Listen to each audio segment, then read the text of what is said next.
Yeah, the industry is always changing. Going into COVID, I think there were different priorities. COVID brought something else out, and post-COVID, we're looking at how the industry is changing in terms of balancing customer service, guard safety, and honestly, for a lot of our businesses, we're looking at cost efficiencies and value adds from our providers.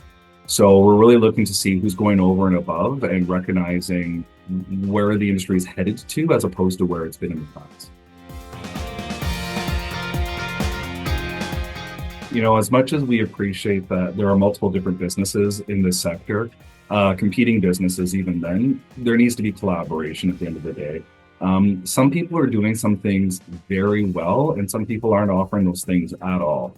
And ultimately, we want to make sure that there aren't gaps in any of our services. And we're happy to educate others as to what those value adds are, what the best practices are, what the technologies are, what the expectations and uniqueness of post-secondary is, and how to make sure that we have the best guarding team so that we support them, whether or not it's in relation to their safety, in relation to their long-term career of being a security guard, or the stepping stone of going from a security guard to their next career.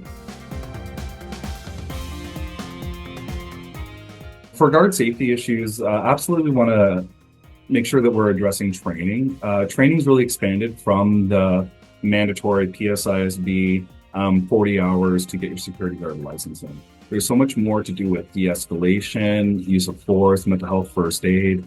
And not only with your security team do you want this trained, but you want to make sure that your sites are engaging in this type of training, because your security team typically only represents 1% of your total personnel on site, including staff and students and everyone else that there may be, and probably even less than 1%.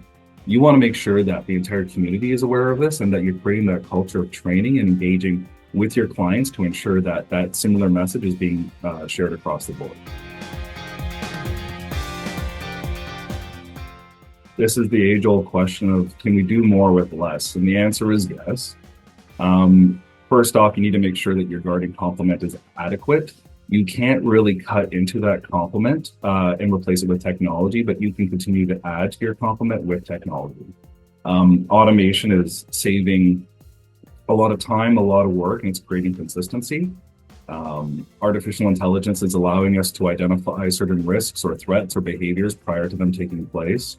And it's got to be balanced. When you look at things like body cams, it does create transparency, it does create accuracy, but sometimes it also creates different senses amongst the folks that we support on campus. So determining what the best application of those technologies are, but keeping in mind that technology also changes as well. So if you have cameras on your campuses that might be 6 or 7 years old, they're probably not going to offer you the analytics that you might need today to ensure that you're doing more with less.